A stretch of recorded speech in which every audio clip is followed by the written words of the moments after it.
मेरे प्यारे साथियों, नमस्कार। फ्रेंड्स, आज मैं आप सबसे स्टार लिंक के बारे में बात करने जा रहा हूँ। स्टार लिंक जो आगमन के लिए तैयार है। जी हाँ, भारत में आने के लिए तैयार है और जहाँ तक संभावना बन रही है, यह स्टार लिंक आ भी जाएगा। तो आइए इस पर कुछ महत्वपूर्ण बातें करते हैं, वे बातें जो परीक्षा के लिहाज से इम्पॉर्टेंट हैं। स्टारलिंक, पहले हम ये जान लें कि दरअसल ये स्टारलिंक है क्या। एलन मस्क का नाम अब दुनिया के लिए नया नाम नहीं रह गया है। एलन मस्क, टेस्ला के बारे में अगर आप जानते हैं तो आप एलन मस्क को जानते हैं। अगर आप स्पेस एक्स के बारे में जानते हैं, स्पेस एक्स अंतरिक्ष की सबसे बड़ी दुनिया की प्राइवेट कंपनी, और अभी भी हमारे सुनीता विलियम्स जी को जो धरती पर लाने का जो चमत्कारिक काम किया है, वह इसी कंपनी के अंतरिक्ष यान ने किया है, स्पेस एक्स। और जब से ट्रंप साहब अमेरिका के राष्ट्रपति बने हैं, तब तो एलन साहब एक तरीके से ट्रंप साहब के माउथ पीस जैसे दिखाई दे रहे हैं या उनके पर्याय बन गए हैं। एलन मस्क, इन्हीं की कंपनी है स्पेस एक्स। स्पेस एक्स की सहायक कंपनी है स्टारलिंक। स्टारलिंक एक कंपनी है और किससे संबंधित कंपनी है? यह सैटेलाइट इंटरनेट सेवा प्रदान करती है। सैटेलाइट इंटरनेट सेवा, तो सैटेलाइट शब्द क्यों है? क्योंकि इंटरनेट सेवा तो आपको मिल ही रही है। आप देख रहे हैं ना, हम 4G 5G तक तो पहुंच गए, हमारा इंटरनेट चल रहा है, आपको डेटा मिल रहे हैं। तो सैटेलाइट इंटरनेट सेवा क्या है और किस तरीके से ये दूसरी सेवाओं से अलग है, थोड़ा इसे जान लेते हैं। घटनाओं पर हम लोग बाद में आएंगे, क्योंकि मुझे लगता है कि एग्जामिनेशन के पॉइंट ऑफ व्यू से ये बातें ज़्यादा इंपॉर्टेंट हैं, तो पहले इसे जानें। देखिए, जो दूसरी सैटेलाइट है, बहुत सारी सैटेलाइट से सेवाएं मिल रही हैं, लेकिन जो दूसरी सैटेलाइट हैं उनकी जो अपनी विशेषता है वो ये है कि इनका जो जियो स्टेशनरी उपग्रह है, यानी कि जिस सैटेलाइट से हमें सेवाएं मिल रही हैं, वे सैटेलाइट इस धरती से लगभग 35,000 किलोमीटर की ऊंचाई पर है। मैंने कहा लगभग, अगर आप एग्जैक्ट जानना चाहते हैं तो वो है 35,786 किलोमीटर की ऊंचाई पर सैटेलाइट है, वो हमें सेवाएं देती है। लेकिन स्टार लिंक जिस सैटेलाइट के जरिए इंटरनेट सेवा देती है, वह पृथ्वी की सतह से लगभग 550 किलोमीटर की ऊंचाई पर है। 550 किलोमीटर और 35,000 किलोमीटर। अब आप सोच सकते हैं कि ऊंचाई में कितना फ़र्क है। फ्रेंड्स, एक सूचना है कि हम आईएएस के लिए बहुत सारा उपयोगी कंटेंट अपने इंस्टाग्राम पर पोस्ट करते रहते हैं। इसके लिए आप हमारे इंस्टाग्राम को ज़रूर फॉलो करें। साथ ही हमारा एक टेलीग्राम चैनल भी है, इस पर हमारे आपको सारे कंटेंट के अपडेट देखने को मिलेंगे, इसे भी ज़रूर फॉलो करें। इन दोनों के लिंक नीचे डिस्क्रिप्शन में दिए गए हैं। दूसरी बात यह है कि जो हमें सेवाएं मिलती हैं, आप देखिए कि उनके खंभे बने हुए, पोल्स बने हुए हैं, या फिर धरती के नीचे बाकायदे केबल बिछाई गई है, उनसे सेवाएं हम तक पहुंचती हैं। स्टारलिंक की खासियत यह है कि इसमें ज़मीन के भीतर कोई तार बिछाने की ज़रूरत ही नहीं पड़ती, और यहाँ तक कि मोबाइल के टावर भी नहीं लगाने पड़ते। भैया सोच करके देखिए, no tower, no underground cable, केवल ये है कि आप बाकायदे धरती पर कुछ स्टेशन बना दीजिए, बस स्टेशन बना दीजिए। जैसे अगर हम अमेरिका का उदाहरण लें तो पूरे अमेरिका में केवल 100 स्टेशन, 100 से भी कम स्टेशन बनाए गए हैं। आपने स्टेशन बना दिए, बात ख़त्म हो गई।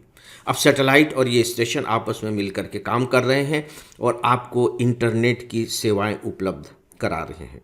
तो चूंकि ये जो सैटेलाइट हैं ये लो ऑर्बिट में है, लो अर्थ ऑर्बिट में है, जिसे आप कहते हैं LEO, लो अर्थ ऑर्बिट में। तो लो अर्थ ऑर्बिट में इन्होंने सैकड़ों हजारों छोटे छोटे उपग्रह का एक नेटवर्क तैयार कर रखा है, और वो छोटे छोटे उपग्रहों के नेटवर्क हमसे कम्युनिकेट करते हैं, हम तक संचार की सुविधा उपलब्ध कराते हैं।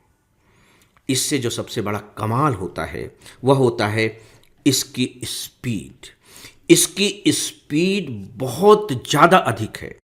सामान्य इंटरनेट की तुलना में डेटा ट्रांसफ़र की गति 20 गुना ज़्यादा है, लगभग 20 गुना ज़्यादा है। सोच करके देखिए। और यदि आप कोई मूवी वगैरह डाउनलोड करना चाहते हैं तो उसकी स्पीड 3 गुना ज़्यादा होगी, यानी कि स्पीड बहुत ज़्यादा है। एक बात। दूसरी बात, हमारे यहाँ इसकी ज़रूरत क्यों है, अब इसे हम देखते हैं। आपको बहुत अच्छे से मालूम है कि हम 5G तक तो पहुँच गए हैं, लेकिन अभी भी हमारे जो गांव हैं, जो हमारे दूर दराज के क्षेत्र हैं, वहाँ इंटरनेट की सुविधा उस तरीके से नहीं पहुँच पाई है। या तो धीरे चलता है या चलता ही नहीं है। इस प्रकार से हमारे अपने ही देश में जो डिजिटल असमानता है, ये बहुत अच्छा शब्द है, डिजिटल असमानता, वो लगातार बढ़ती चली जा रही है। सीधी सी बात है कि जिनके पास डिजिटल की फैसिलिटी है वो ज़्यादा स्मार्ट काम कर पा रहे हैं, ज्ञान तक, इन्फॉर्मेशन तक उनकी रिच ज़्यादा है। गांव वाले इससे वंचित रह जा रहे हैं, तो असमानता तो बढ़ रही है। तो ये एक बहुत बड़ी चुनौती है हमारे देश के लिए कि कैसे हम उन तक इंटरनेट की सेवाएं पहुंचाएं। और सबसे बड़ी बात यह है कि अब जो स्टार लिंक से हमारे यहाँ की 2 कंपनियों ने समझौता किया है, वह इसी पर्पस से समझौता किया है कि हम बाकायदे इसके जरिए अपने दूर दराज के क्षेत्र तक दूर संचार सेवाएं पहुंचा पाएंगे।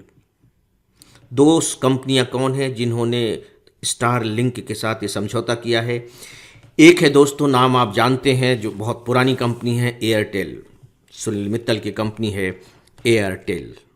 और दूसरी है जियो, अंबानी जी की कंपनी है जियो। इन दोनों ने स्टार लिंक के साथ समझौता किया है।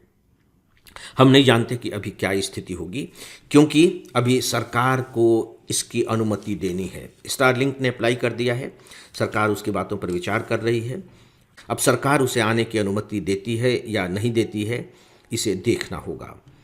तो सरकार के पास क्या हिच हो सकती है, वो स्थितियां क्या हैं जिन पर सरकार बहुत गंभीरता से विचार कर रही है, या यूं कह लीजिए कि हमारे लिए इसकी वजह से किस तरह की चुनौतियां आ सकती हैं।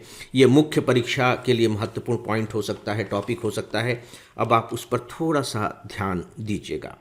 सबसे बड़ी जो चुनौती होती है, खासकर इन सब को लेकर के, वह चुनौती होती है डेटा प्राइवेसी और साइबर सुरक्षा को लेकर। डेटा प्राइवेसी, उसके पास हमारे सारे डेटाज होंगे, बातचीत के सारे क्लिप्स हैं उसके पास। उसकी गारंटी कौन लेगा कि वह सुरक्षित रहेंगे? आपको मालूम है कि व्यक्तिगत डेटा को लेकर के कितना बड़ा विवाद पूरी दुनिया में मचा हुआ है, और भारत सरकार से लगातार मांग की जा रही है कि इस पर कानून लाएं, लेकिन अभी तक हम उतना बहुत ही फुल प्रूफ कानून बना नहीं पाए हैं। डेटा प्राइवेसी, जितने भी साइबर फ्रॉड हो रहे हैं उसमें डेटा प्राइवेसी की कमी का होना एक बहुत बड़ा कारण है। और दूसरा है साइबर सुरक्षा। साइबर सुरक्षा का मतलब है कि जो पूरे के पूरे साइबर का जो जाल पूरी दुनिया में फैला हुआ है, उस पर किसका नियंत्रण होगा? उस पर भारत सरकार का नियंत्रण नहीं होगा, उस पर स्टारलिंक का नियंत्रण होगा। हमारे देश में डेटा वो उपलब्ध कराएगा, हमें वो सर्विस देगा, हमारे वो डेटा लेगा, लेकिन उस पर नियंत्रण हमारी सरकार का नहीं होगा। आपको ये छोटी मोटी बात लगती है? ये छोटी मोटी बात नहीं है। सुरक्षा की दृष्टि से सोच करके देखिए कि हमारे जो सीमा के राज्य हैं, जैसे आप ले लीजिए अरुणाचल प्रदेश है, बाकायदे ऊंचाई वाले क्षेत्र है, लद्दाख है, यहाँ किस तरीके से विदेशियों के द्वारा, दूसरे देशों के द्वारा हमें चुनौतियाँ दी जाती हैं, आप बहुत अच्छे से जानते हैं, बताने की ज़रूरत नहीं है। अब वहाँ पर जो स्टार लिंक टर्मिनल्स का जो उपयोग किया जाएगा, अब उसका उपयोग बाकायदे वो भी कर रहे हैं, और हमारी जितनी भी जानकारी है, सैन्य संबंधी जानकारी, वो सब के सब स्टारलिंक के पास है। ऐसे में हमारी जो सूचनाएं हैं, हमारी जितनी भी जानकारियां हैं, बाकायदे हमारे दुश्मन देश के हाथों पड़ सकती हैं। कल्पना करके देखिए कि इससे हमारी जो राष्ट्रीय सुरक्षा की चिंताएं हैं वो कितनी अधिक बढ़ जाएंगी, और साथ ही साथ सैन्य चिंताओं का क्या हाल होगा, हमारे सैनिकों की स्थिति क्या हो जाएगी। दोस्तों, अगला पॉइंट है कि सरकार, देखिए हमारी जो सरकार है, हमारे यहाँ के जितने भी स्थानीय इंटरनेट सेवा प्रदाता हैं उन पर पूरी तरह से अपना नियंत्रण रखती है। लेकिन जो स्टारलिंक है वो सीधे उपग्रहों से सेवा प्रदान करेगा, उपग्रहों से सीधे सेवा दे रहा है, और जब इस तरह से सेवा दी जाती है तो उसे मॉनिटर करना बहुत कठिन हो जाता है। तो ये एक फिर से बहुत बड़ी चुनौती है कि इस पर कैसे नियंत्रण रखा जाए। इसका एक उपाय है, सरकार इस पर विचार कर रही है, और उपाय ये है कि इससे पहले कि स्टारलिंक को भारत में ऑपरेट करने की अनुमति दी जाए, उससे कहा जाए कि उस पर लाइसेंस की कुछ सख्त नीतियां लागू होंगी, सख्त कानून लागू होंगे, और उसे कहा जाए कि जो डेटा स्टोरेज होता है और जो ट्रांसमिशन होता है वो भारत के कानून के दायरे में होंगे, उसके लिए नियम बनाए जाएंगे। जब तक वो ऐसा नहीं करेगा तब तक इसके जो विशेषज्ञ हैं उनका कहना है कि उसे इसकी अनुमति नहीं देनी चाहिए, और इस तरीके से सरकार उस पर ये दबाव डाल सकती है कि आप जो गेटवे बनाएंगे जिसके माध्यम से कॉल फॉरवर्ड किए जाते हैं, तो अभी तो वो गेटवे सीधे अपना अमेरिका में बनाएगा स्टारलिंक, लेकिन भारत सरकार उस पर ये शर्त लाद सकती है कि नहीं, वो जो गेटवे होगा पहले आप भारत में बनाएंगे और वहाँ से फिर कॉल फॉरवर्ड किया जाएगा, और बाकायदे सरकार जब भी चाहेगी आपसे इन कॉल्स की डिटेल्स मांग सकेगी। लेट अस सी कि क्या होता है। लेकिन यह एक बहुत ही इम्पॉर्टेंट टॉपिक हो गया है मित्रों, क्योंकि हम अब इंटरनेट के युग में प्रवेश कर चुके हैं। उसे देखते हुए इस पर आपकी तैयारी ठीक ठाक स्तर की होनी चाहिए। तो फ्रेंड्स, इस विषय पर बस इतना ही, और अब इस डेली ऑडियो लेक्चर को यहीं समाप्त करता हूँ। नमस्कार।